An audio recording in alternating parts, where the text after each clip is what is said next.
are switching gears. It can be fun and scary when on Halloween night, but even the spookiest ghouls and goblins need to remember to be safe, and for that reason the Red Cross has come up with the Lucky 13, a list of 13 things that can keep children safe on Halloween, and we are joined today by the Red Cross's Jay Bonafide. So let's get right into it. I think a lot of parents wonder with a question, and the question would be, when do they allow their kids to go trick-or-treating by themselves? I personally think that that's kind of a judgment call on your own children. If you wouldn't let your children walk to school by themselves, if you wouldn't trust them to go out in the front yard in the evening, you know, and just play, then you're certainly going to want to walk with them.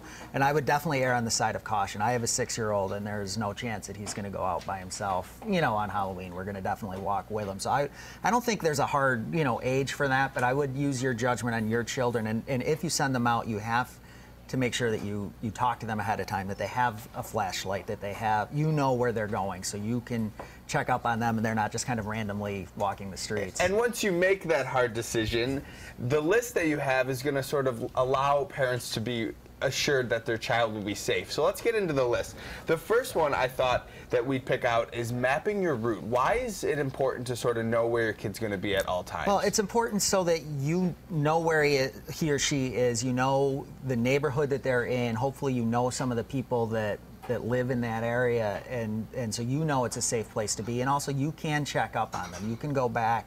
If it's been a little longer than you expect, or if you're just curious, you can check on them. You know what area they're supposed to be in, and they know what area they're supposed to be in too. And maybe it'd even be smart to like attach a time to it. Say, you know, let's meet at this corner at 8:30. That way, absolutely, if they're not there, you know where to go. Now, the one big fun thing about Halloween is it is dark, it is spooky, but you also want to make sure that you do have a flashlight. Absolutely. You're going to be out in the dark, and it's just like if you're riding a bike in the dark any time of the year or anything like that, or out for a walk, you want to have reflective clothing. You absolutely need to have a flashlight. So not only can you see, so you don't end up bumping into something on accident, but almost more importantly, so that people see you and drivers see you, so that you don't end up getting yourself into an accident while you're out trying to have a good time. And there's a few more things on this list about being seen and also seeing, and one of the interesting ones that I never would have thought about is not wearing a mask. If you're going to go out, you know, use face paint instead of that mask. Yeah, I honestly wouldn't have thought of that either without this list. It's something, the idea is that if the mask were to fall or to even shift up or just to get off, then you're not going to be able to see where you're going. And if you're walking in the road, or if you're walking, you know, even on a busy sidewalk or trying to cross the street and suddenly the mask falls, that could be a problem. So it's an extra safety tip.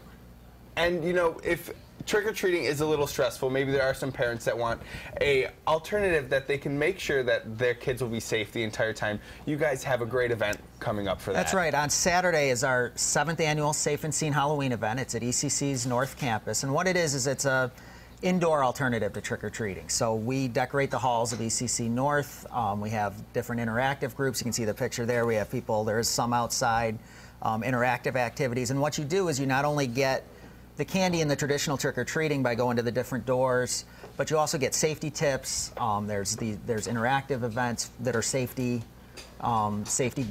and we also have a blood drive for the adults if they want to do that. We have the FBI will be there doing the Child ID program, so you can get your kids signed up for the Safe Child program through that. So it really is, it's a great event. So not only is it a great substitute, but it also is a great prep for those kids going out on Halloween. I'd like to thank you Matt, for coming in, Jay. Thank you for having me. No problem. And now we're going to head over to our Kitchen World Kitchen to see what Ed is working on.